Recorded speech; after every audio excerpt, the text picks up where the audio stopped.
Hello everyone, Brian Goulet here of gouletpens.com, and every now and then we pick up a new brand of pens, and when we do, I need to spend a little time getting to know them. One of the ways that I do that is with a tool that we have on our website called the Nib Nook. If you're not familiar with this tool, it's pretty darn cool, and you should check it out. Long story short, I've written with every single nib of every single pen that we've carried on our site, and we created a tool so that you can compare them on gouletpens.com. Well, I did a video not too long ago before creating this one, basically showing how I do the Nib Nook. I'm not going to repeat myself here today, though I do need to go through the exact same process, but this time with another brand of pens. So I'm going to focus a little less on what it is to actually create the Nib Nook, and I'm going to actually talk through what it's like for me to write with these pens. Now, the pens that I have today are with a brand called Taccia. This isn't meant to be like a full review. It's really just going to be about the nibs, kind of how they write. But I thought I would, just get a little bit into it. So Taccia is a brand that we actually carried a number of years ago, and then we didn't carry it for a while, and now we have it again. But they have different nibs than the last time we carried them. Most notably, these nibs are made by Sailor in Japan.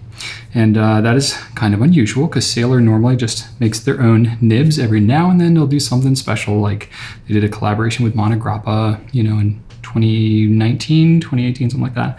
And but it's pretty special. So the fact that they're making Taccia's nibs is pretty notable. So I thought that would be of particular interest, especially to those of you who are Sailor fans. So there are 11 different nibs in total with Taccia, at least as of what I have right now here in mid-2020.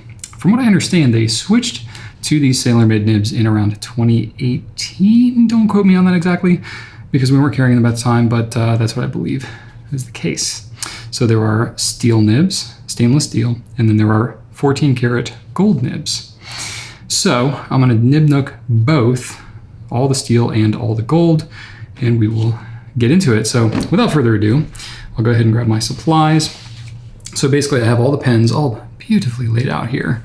Try to get a sampling of colors too. I have my trusty Rhodia number 18 dot pad, which I use to standardize for all of the Nib Nook writing samples. I have a bottle of Noodler's Black, which is the standard ink that we use for Nib Nook writing. And I have a paper towel because I'm gonna spill ink. What I'm really curious to see how much ink I'm gonna get on my fingers by the end of this video after handling 11 pens. All right, let's get into it. So I'm gonna start with the stainless steel nibs, and why not start with the finest? We're gonna go with extra fine. All right, and we got a blue one to start off with, so that's pretty cool. I do like this blue, a little translucent. So this model is called the Spectrum. And it's got a little cushion cap, which is kind of cool. So it has a little spring to it.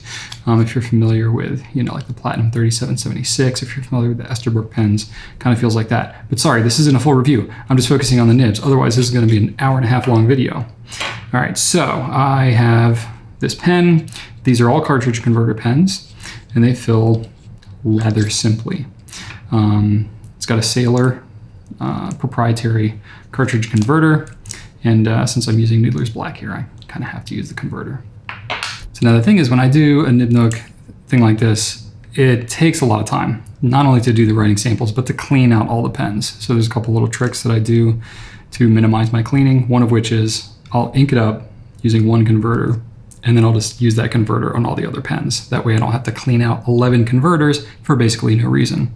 Especially because I'm using the same ink in all of them. So little Brian hack there for doing the Nib Nook with a bunch of different pens. All right, so feels pretty straightforward. If you're familiar with the cartridge converter pen, it's pretty much like every other cartridge converter pen that you've ever used before. Cartridge converter.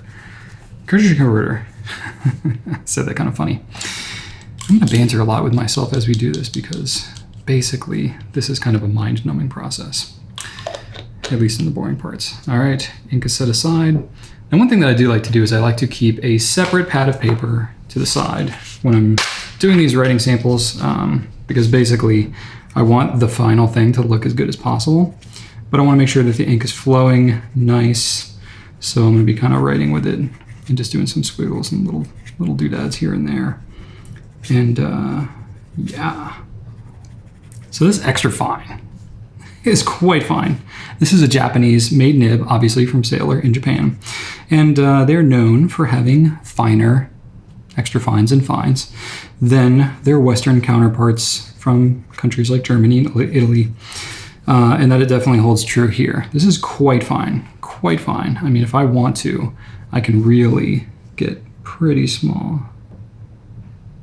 I mean, I can write my name. I mean, if I'm writing in print, I can write basically like 1.5 to 2 millimeter height and still read what I'm saying. For those of you who are like really into fine writing, you can do that. But it doesn't feel scratchy. It's like really, really quite smooth. This is going to be one of the more pleasant, really, really fine extra fines that I think you'll ever write with from the factory without having to get like custom tuned by a Nibmeister. This is not a huge heavy pen. I could post it or not. Usually when I'm doing the Nib Nook, I don't post. I think because I'm just rolling through so quickly. So what I'm gonna do on these ones, I'm gonna write Taccia steel nib and then the nib size.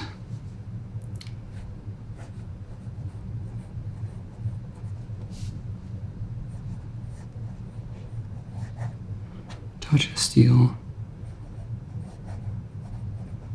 extra fine. The reason I do that is because, yes, this is a steel nib on the Spectrum, but the next pen they come out with that we carry is going to have the exact same nib, unless it is different somehow, and then I will notate it differently. But there is no sense in doing a Nib Nook writing sample for different models of pens that have the exact same nib, because the whole point is that you get a sense of the nib. Okay, there you go. Quite fine, quite fine. Next, I'm gonna go with the fine, steel fine nib. So this is a different color. This is Mosaic Umber. These are cast resins, by the way. These are not injection molded. It's part of the cost there. Usually injection molded pens are a little cheaper, usually, not always. These are pretty cool. You can't get this effect, this kind of like flecked effect, especially with translucency. You can't get that on an injection molded resin. All right, so I'm gonna just do a little writing sample on another sheet. Now these are not flexible nibs by any means, but if you give it a little bit of pressure, you can get some line variation. Now these are steel nibs. It's not gonna be very comfortable to do that a lot, but you can do that if you want. Now when I'm doing the Nib Nook, I'm not going to write with a lot of pressure like this. I'm not gonna vary up the pressure. I don't wanna give a false impression that this is a flexible nib, because technically I could get this effect on any pen that I want to. It's a matter of how well is it gonna hold up after the fact. So that's a good question. All right, let's go for this is a Taccia steel.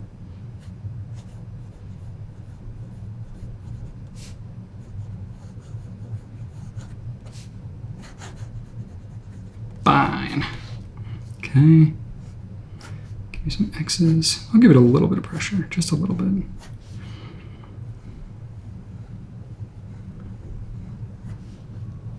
Okay. Boy, that line seems long. I wonder if I've like changed the line size over time. Okay, there we go. And that's the steel nib. It still feels very good. Both the extra fine and fine, honestly, kind of impressed with how they write. Because extra fine and fine nibs, especially this thin, especially on these thinner Japanese nibs, don't always feel so smooth. So for that reason, I'm usually not that much of a fan. But I gotta say, these are pretty good. These are pretty good. Pens are light. I feel like if you wanted to write with them for a long writing session, you really could. All right, so this now, what color is this? Merlot red. Merlot. Merlot. I don't know why I said Merlot. That is not how I pronounce it. It is Merlot. Now we got a medium. Ooh, this one jumps up a little bit, doesn't it? That is much broader than the fine. That is quite a jump, gotta admit. Now, what's interesting, I'm gonna hold that thought.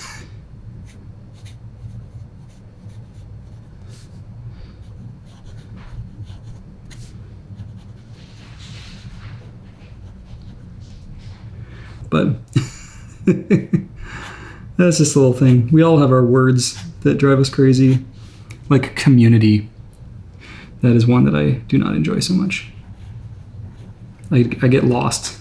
I get lost in the number of humps that I'm doing. Okay.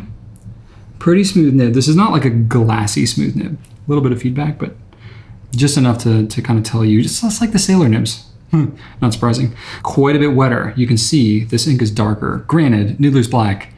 It's black, which is black, which is black. It's still, you can tell the saturation level more. You're going to tell an even bigger difference if you have an ink that's less saturated than this, because then your level of color and stuff like that is going to change even more on these broader, wetter nibs. And we're only at medium here. We got 2 more to go.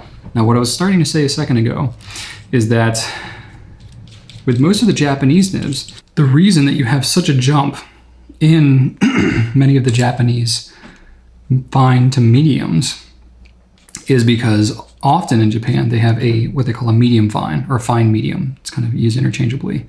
There's usually another nib size in between there. You see this especially with Sailor. A lot of times when they do their special editions and stuff like that, they'll do it just in a medium fine nib or fine medium, whatever you want to call it.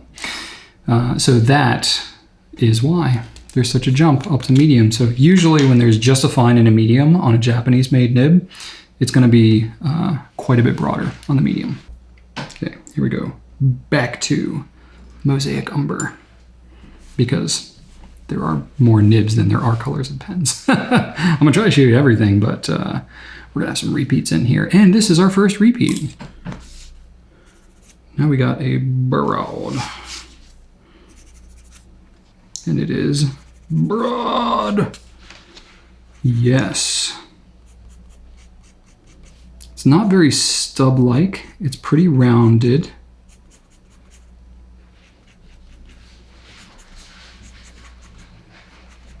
And one thing I have noticed about some of these broads, at least on Sailor and Taccia, they have sort of a fairly flat writing pad. Writing pad refers to the part of the pen, part of the nib that actually is touching the paper. So it has a little more of a sweet spot to it, sort of like you would with a stub nib, which makes it write beautifully when you're hitting that writing pad. But if you rotate it or you tilt it a little bit, it's not gonna feel so great and it's not gonna put down as dark of a line. All right, got good flow here. So this is gonna be Taccia Steel Broad.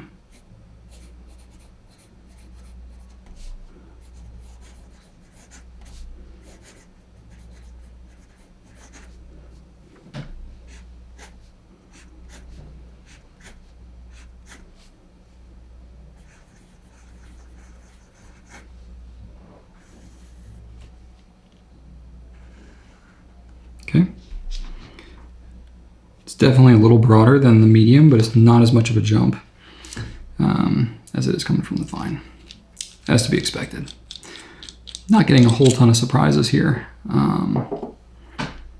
except that this is a very pleasant writing experience. Not that I was surprised, but I mean, I think this is a brand that most people just aren't as familiar with, so I think that this will seem like a surprise. Fit and finish on these pens is really nice too, gotta say. Taccia is made in Taiwan, so quality is pretty good. A lot of the Taiwanese brands have actually been pretty decent. Think about like Twisby, comes out of Taiwan. Taiwan's got a pretty good reputation for pens. All right, number 5. This is the Music Nib. This one's gonna need a little explanation, but I got all the time in the world, and so do you apparently, because you're watching this video. All right, so this nib, it's called a music nib. A lot of people are like, why is it called a music nib? Nobody calls their nibs music nib except for, except for the Japanese brands, basically. And Noodlers. Noodlers has a music nib. But anyway, traditionally the music nib would be actually a 3-tined nib, and it's essentially a stub that is made so that you can write more upright.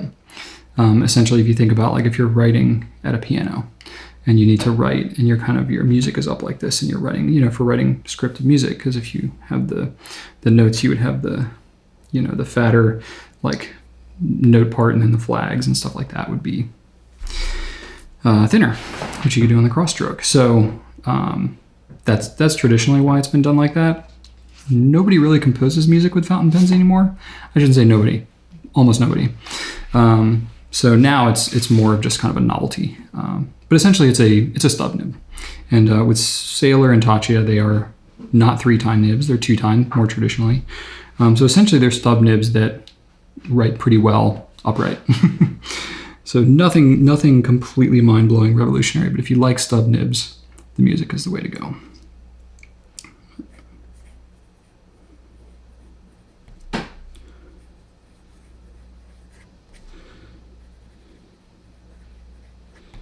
Music, okay. And you'll definitely be able to see some of my line variation when I do these cross strokes.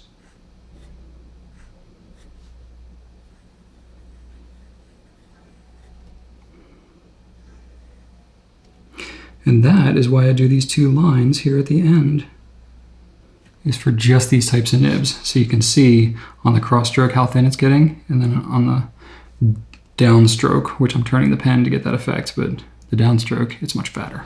So it shows you that variation. All right, well, there we have it. That is the collection of 5 Taccia steel nibs. All very nice. Flow is good. The feel of them is really good, especially the extra fine and fine, surprisingly good. Even the broad and music, though, they're not like super glassy smooth. I think, you know, Sailor, when they grind nibs, and I'm assuming they're doing something similar with Taccia because it's got a similar feel, they are leaving just a little bit of tooth on those nibs. So it feels sort of like if you're writing with a graphite pencil. It's got just a little bit of drag to it as you're dragging across the page, which a lot of people really like, because then you don't feel like you're like slip sliding all over the place. It gives you a good sense of control. Some people like, you know, the hot butter on glass kind of effect of like super, super smooth. I like that. But that's okay. I mean, it's not scratchy. It's not anything. It's still an extremely pleasant writing experience, but that's just how they do it. So there you go. Next, I'm going to go to the gold nibs. These are all 14 karat gold nibs, approximately like a number 5 size nib. If you're familiar with the conventional nib sizing, you know, these aren't huge nibs, just physically in their size, but they are well made. So they are similar in size to the Sailor 1911S, the smaller 14 karat Sailor nib. Again, not surprising. Sailor's making these nibs. It's not shocking that the 14 karat nib would be identical to the 14 karat on the Taccia. All right, so the next pen that we have is called the Spotlight. So this is kind of more their premium pen, I guess, which is why the 14 karat nibs are on there. A little bit more ornamentation, you know. The Taccia logo is just kind of imprinted onto the spectrum, but here it's on the center band, and it's impressed on that center band there. So, you know, a little bit classier. I believe the resin is a slightly different material as well. This is like a hand-turned, like cast resin, which is looks really cool. It's very, very translucent, so that's kind of neat. You have kind of this like fogginess to the translucency on the spectrum, which is cool. It looks really nice, but it's very, very clear on the Spotlight, and I believe that's why they named it the Spotlight, is because you get to like see what's going on inside the pen. Very demonstrator-like. Anyway, so this is a really cool pen. So this particular color is called Forest Eye. Forest Eye. So it's a clear with a slight green haze and like kind of green and brown swirls in it. Pretty neat. Feels good. So it got a little bit more weight to it. All right, inking process is exactly the same for these as it was for the Spectrum. So I'm starting out with the extra fine, and this is the 14 karat extra fine, which we always get the question, what is the difference between steel and gold nibs of the same size? Does it actually matter? It's a great question, especially because there is oft a price disparagement between the two. So just nib feel in general feels about the same. The steel might even be a teensy bit smoother, just a teensy bit smoother. Writing with very little pressure. So yeah, now I have to compare. I said that and I've written with 4 other people. No, let's see.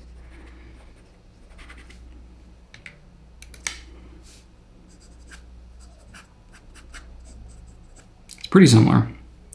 Pretty similar.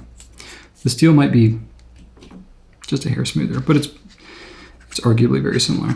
So now with these, you are going to see a little bit of a bounce to it, a little bit of spring. It's not a lot. It's not a lot.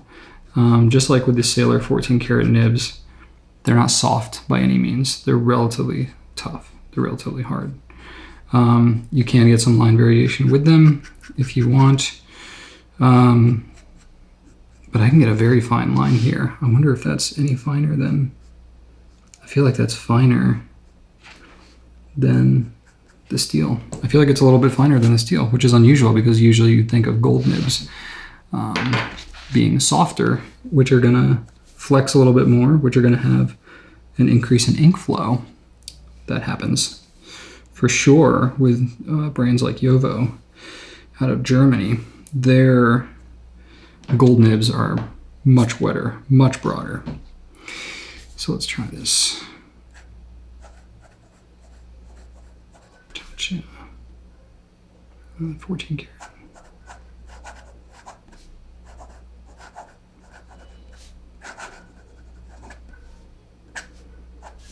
Okay.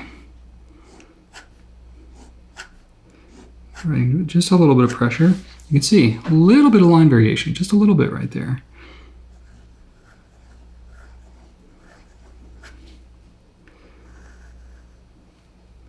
Get our lines. Great. Beautiful. Again, I am not typically a fan of the way that Japanese extra fine nibs feel on the page. I like smoother nibs personally, but this is pleasantly surprising in terms of how they feel. I think if you like the Spectrum model and you like just having a gold nib, maybe you just can feel that subtlety of difference between the two, then you're gonna like this a lot. Most people probably won't notice that much of a difference, just being honest, between the steel and gold nibs, because they are very high quality steel nibs. They feel really good and feel very consistent. All right, so now I've got the gold 14 karat nib on the Spotlight. This is the fine. So I had the extra fine. I really want to see how different it is from the steel. Nib feel is very similar. I mean, it's got a little bit of bounce to it, kind of like the extra fine had. I'm able to get a little bit of line variation if I kind of press on it. I don't know that I would want to do that, you know, on a regular basis, just because it's not really made to be like a flex nib or soft nib or anything like that. But it does at least show as an example just how different the, you know, the flex of it, the softness of it is. So I got it here next to the extra fine. Let's go ahead and give it a little writing sample.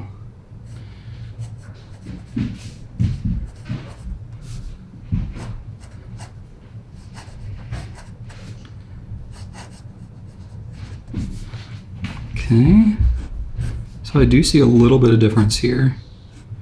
It's not extreme. I think it's going to be fairly similar. Again, when you're dealing with these Japanese nibs, a lot of times there's not a huge difference between extra fine and fine nibs. Overall, you know, I can definitely tell a difference between the two. I would say if you're more used to kind of the traditional, you know, traditional Western extra fines, the fine, maybe the medium fine is going to be kind of somewhere more that you're used to. The extra fine is definitely a really, really thin line, but both of them feel pretty good. The nib feel is kind of similar between the two nibs. So I think you know, I'm pretty pleased with the performance and the feel of both of them. It's not glassy smooth. It's got a little bit of grab to it, but overall, yeah, it feels pretty good. Okay, now we have a fine medium. So this is blue, airline blue to be exact. A little bit lighter kind of sky blue color than the Spectrum. Here's the Spectrum by comparison. So you can tell there's a little bit of a difference in color. Got the link in my finger. All right, there we go. 2 different blues, boom. I like this blue better, personally. This is a lighter blue. This is like more like the Pilot Custom 74 shade of blue. That's what it reminds me of, which I'm very much a fan of course. But that bright like cerulean blue, that's my jam. All right.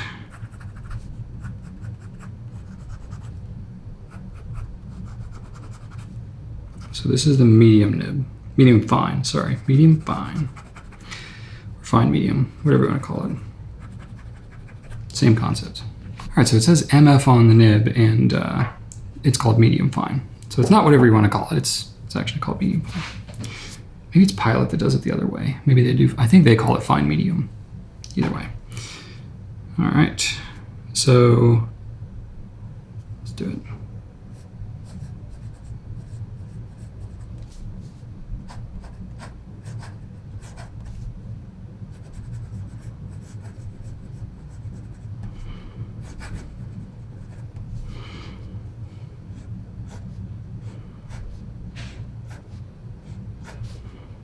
And you're probably noticing it's not as huge of a difference between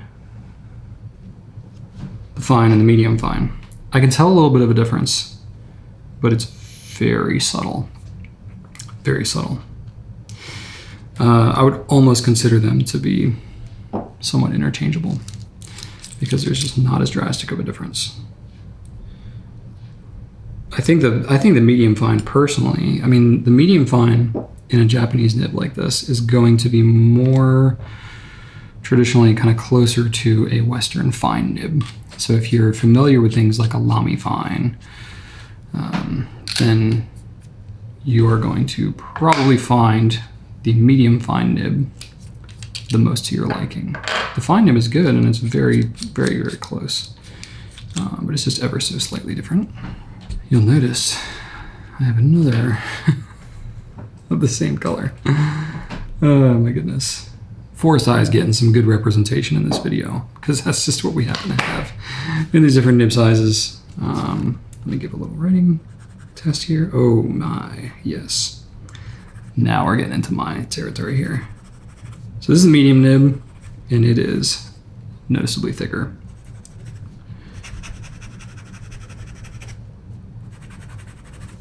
Man, that feels so good.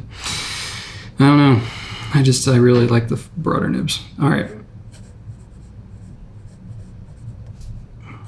14 karat. Medium.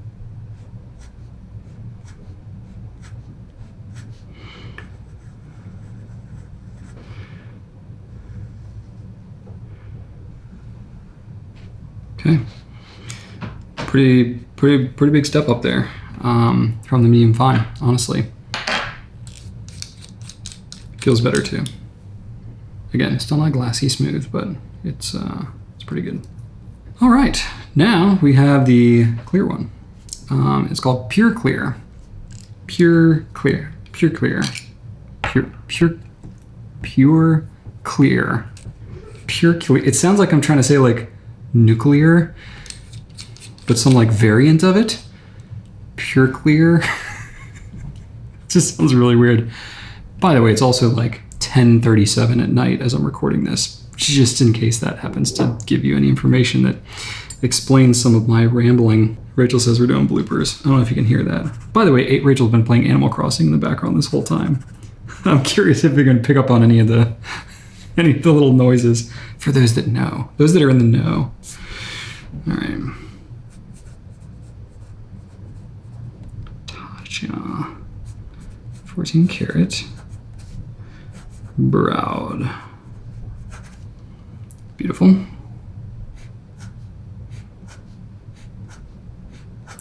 In terms of the stiffness, they're all the same because it's the same nib, it's just different tipping. I don't think they're like adjusting the level of softness or flexibility or anything like that based on the size of the tipping of the nib. So I'm not elaborating a lot on that because they all feel the same. All right, there is the broad. It is a little bit wetter, and by golly, it seems a little bit stubby. Just a teeny bit. Just a teeny bit. So I wonder if that is just a variance of the gold, or whether it just happens to be a slight variance on this particular nib. But they're pretty consistent with their nibs, so it might just be that their gold nib is ever so slightly stubby. One to go, shall we? Music. That's nice. That's really nice. I gotta admit, I like that a lot. This is the one I'm keeping for myself, by the way. This is my personal pen that is gonna be, you know, keeping it staying in my collection.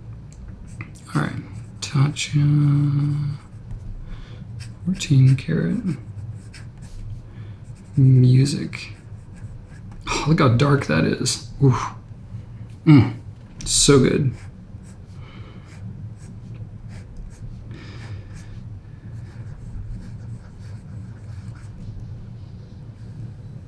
Yep, this is the one for me. Nice. All right. I can tell when it's still wet at the beginning. By the time I get to the end, now we're talking. That's gonna get some good shading, good shimmering. If you're into shimmering inks, the music is gonna be the one for you. All right, we've reached the end of our rope here. All right, let's do a little side by side, comparing the steels to the golds. So we have an additional medium fine in here on the gold nibs, which by all accounts, you would have a hard time telling the difference between that and fine, unless I specifically wrote out medium fine. So that one can be kind of interchangeable, but mediums, broad, and music, largely pretty similar. Like I said, the writing experience is not vastly different between the steel and the gold nibs. The gold is gonna have just a teensy bit more give to it. It's gonna have just a little bit more softness, I guess, but it's still it's not a flex nib. It's not a really super soft nib. They really just did such a good job with these steel nibs. My hat goes off to them. And honestly, we don't have any steel sailor nibs like this here in the US. We have the Compass in the US as of mid 2020, but that is only in a medium fine nib. So it's not nearly to like the range that you see here, and it's on a completely different price point. So it's not, the nib is not to the same level that these ones are. So these Taccia steel nibs are fantastic. Big fan of these. The gold nibs, of course, are great too. I think if you're a fan of the Sailor 1911S, you're gonna like these ones just as much because it's largely very similar. You know, overall very pleasant. I'm extremely pleased with how they write. We're gonna scan these, get them up in the Nib Nook so that you can compare them to other pens that you might be interested in as well. If you like this video and you want others like it, be sure to subscribe to our YouTube channel. Please leave me in the comments. I would love to know which nib size that you like the most. Are you more on the steel or the gold nib side? And which pen model and color do you find the most appealing out of all the ones I've done here? I'd be curious to know. So there you go, there you have it. Be sure to check these out on gouletpens.com. Thanks so much for watching, and right on.